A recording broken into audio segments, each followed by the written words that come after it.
मेरा नाम अमरनाथ शर्मा है। मेरा PRN नंबर है 23110683 और मैं आज क्वेश्चन पेपर कोड M103 के ज्ञान और ज्ञान के बारे में अपना वीडियो डाल रहा हूँ। ज्ञान और अज्ञान।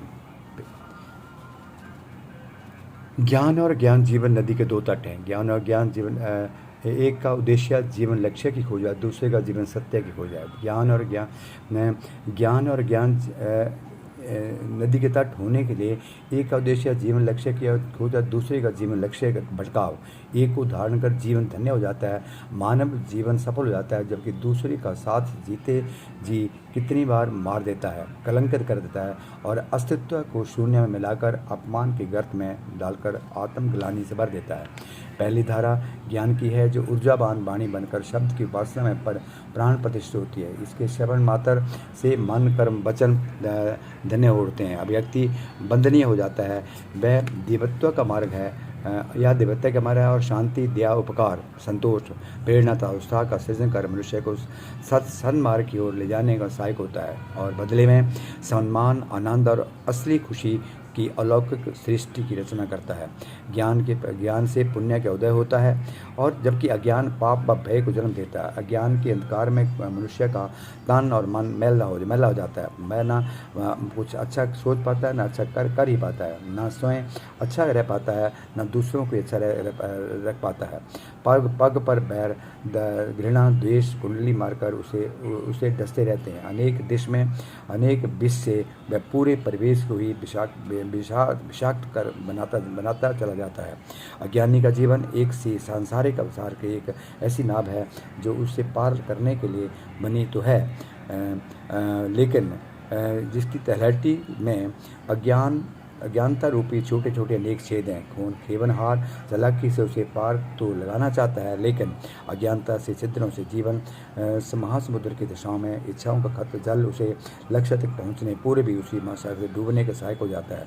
ठीक इस तरह अज्ञानता से भरा हुआ हमारा जीवन एक दिन हमें इस संसार सागर से डुबो देने की कुंजी बन जाता है।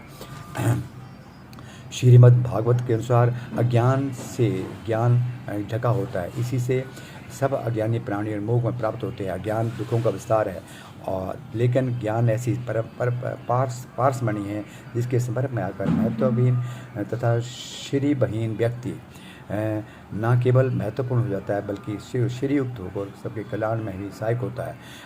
अच्छी नींद के लिए सोने से पहले इन मंत्रों का उच्चारण बस ध्यान रखें।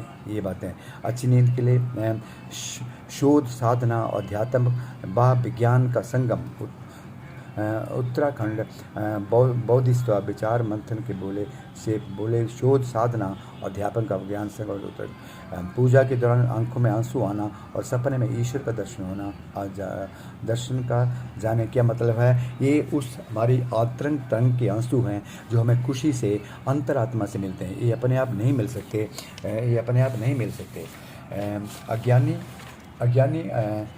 अज्ञानी मनुष्य हमेशा अंधेरे में डूबे रहता है और ज्ञानी मनुष्य यद्यपि ब्रह्मोदय तत्व मीमांसा यदि विद्वांसा शब्द पश्चिमी का मूल है, फिर भी भारत देश में ऐसे शब्द हैं जिनकी पश्चिमा समझ में समर्थ है, शायद इसे प्रेषित करने के लिए वैदिक साहित्य में प्रयुक्त रूप से पुराना शब्द ब्रह्मोदय का अर्थ है ब्रह्म के बारे में काल्पनिक चर्या। विज्ञान के रूप में तत्व मीमांसा मनुष्य वस्तुओं से सही ज्ञान से स्थायी रूप से संतुष्ट नहीं होता।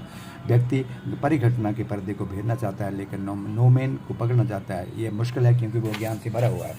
मुक्त ज्ञान के तरीके श्रवणम, मननम, विधि ध्यासनम, सत्य के सिद्धांत है आलंबन, प्रमाण सिद्धांत, सत्य का सार्वभौमिक सिद्धांत, परमाणुवाद, अर्थक्रिया संवाद, वस्तु के कार्य का सिद्धांत, योगकार सिद्धांत, कारणता का सिद्धांत, परिमाणवाद का साक्ष्य सिद्धांत, निर्विवर्तवाद का वेदांत सिद्धांत, न्याय वैश्विक का आश्चर्य तक आरंभवाद सिद्धांत, विज्ञान का सिद्धांत।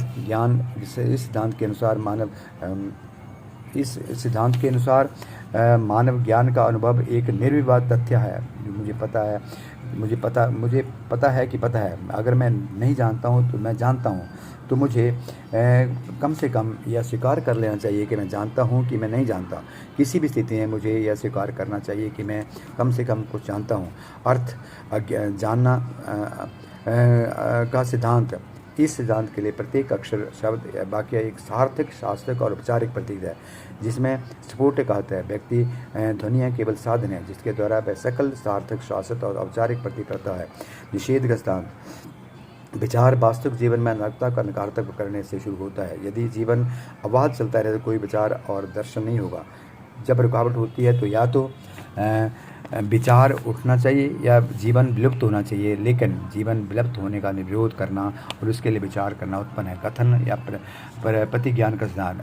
अभिकथन या प्रतिज्ञान का सिद्धांत कहता है कि प्रत्येक खंडन और निषेध का तात्पर्य किसी प्रकार के दावे का प्रतिज्ञान से है जिस पर निषेध टीका है, क्योंकि शुद्ध निषेध अंतिम लक्ष्य का या परम सीमा नहीं हो सकता। नकारात्मकता के पास खड़े होने के लिए हमेशा कुछ ठिकाना या आधार होना चाहिए। पहचान। इसका अर्थ है कि पहचान का सिद्धांत। इसका अर्थ स्वयं के साथ की वस्तु की पहचान नहीं है, बल्कि ब्रह्मा के साथ व्यक्तिगत स्वयं की पहचान है। भेद का सिद्धांत। वेदांतियों द्वारा 3 प्रकार के भेद बताए गए। विषम भेद जिसके द्वारा प्राणी एक अन्य समूह से प्राणी से अलग होता है, जैसे एक गाय घोड़े से अलग होती है। होमोजीनियस भेद जिसके द्वारा एक प्राणी अपने समूह से अन्य सदस्यों का अलग होता है। उदाहरण के लिए एक गाय दूसरी गाय से अलग होती है। आंतरिक भेद। स्वगत भेद जिसके द्वारा अस्तित्व का एक भाग अपने अन्य भागों से अलग होता है, जैसे एक गाय की पूंछ और पैर के बीच का अंतर। रामानुज भगवान में विषय और संतरीय जातों के सजातीय जात भेदों से इनकार करते हैं, लेकिन उन्हें चेतन और औचत पदार्थों का आंतरिक भेद है। विरोधाधारा का सिद्धांत कहता है कि एक निश्चित सिद्धांत को स्वीकार कर लिया गया है जिसके विरोधाभास है। बहिष्कार। एक शब्द का सिद्धांत। एक शब्द अपने सभी विपरीत को हटाकर अपना अर्थ व्यक्त करता है। उदाहरण के लिए हाथी शब्द उन सभी प्राणियों को बाहर करता है जो हाथी नहीं है। परिपूर्णता का सिद्धांत। परिपूर्णता एक सिद्धांत कहता है कि पूर्णता से आती है। परिपूर्णता निकल जाए तो शेष भी पूर्णता के बराबर होती है। ईश्वरस्यापनिषद ने आदेश का सिद्धांत। इस सिद्धांत का तथ्य प्रतिपादित करता है कि हमारे पास आरटी द्वारा एक आदेश ब्रह्मांड है। आरटी का शब्द है चीज़ों का क्रम। इन चीज़ों का असल नियम है। संपूर्ण ब्रह्म रित आधारित है, उसी में चलता है। विश्व की अतुल घनीय नैतिक संबंध है। अनुमान का इससे स्पष्ट है। अनुमान का सिद्धांत। इसमें स्पष्ट रूप से असंगत की तथ्यों की व्याख्या करने कुछ अगोचर तथ्यों की धारणा शामिल है। उदाहरण के लिए जान जीवित है, वह अपने घर में मौजूद नहीं। तथ्यों में इसे मानते हैं कि कहीं और है। अक्षरता का सिद्धांत। पल पल में सब कुछ बदल जाता है। अवर्णनीयता का सिद्धांत। शून्य शब्द का सामान्य अर्थ शून्य या रिक्त होना है। रचनात्मकता यह वास्तविक शक्ति सिद्धांत जिसके द्वारा रचनात्मक शक्ति का सिद्धांत वास्तविक शक्ति सिद्धांत के द्वारा बनाया गया या अनिश्चित बहाने को निश्चित करता है। अनिश्चितता और निश्चितता का सिद्धांत। मुक्ति का सिद्धांत। सोचने का परिणाम होता है कि आसक्ति का परिणाम इच्छा होती है, इच्छा का परिणाम क्रोध होता है, क्रोध का परिणाम भ्रम होता है, भ्रम का परिणाम भ्रम होता है। भ्रम के परिणाम स्वरूप भेदभाव का नुकसान होता है जो एक को गुलाम बनाता है। अतः सभी प्राणी मुक्ति की ओर उन्मुख हैं। वह जीव मुक्त हो जाता है, वह जो स्वयं को ब्रह्मा के स्वरूप में महसूस करता है, सभी चीज़ों में लगता है, सब चीज़ों के ब्रह्मा के साथ तादात्म्य का अनुभव है। ज्ञान और ज्ञान में एक संक्षिप्त में कहा जाए तो ज्ञान रोशनी है, अज्ञान अंधेरा है। ज्ञान आत्मा है और ज्ञान से ही हम आत्मा में परमात्मा का रूप देते हैं, और अज्ञान से हम सब में शत्रुता, बैर भाव और बुरे विचार पढ़ते हैं। ज्ञान एक किताब है जिसको पढ़ने के बाद हमें एक आत्मज्ञानी मिलती है। अज्ञान पढ़ने के बाद भी कुछ नहीं समझा, ये अज्ञान है। तो ज्ञान और ज्ञान के बारे में यही कुछ संक्षिप्त में बोल पाऊँगा। जय श्री कृष्ण, जय श्री राधे कृष्ण, राधे कृष्ण, राधे कृष्ण।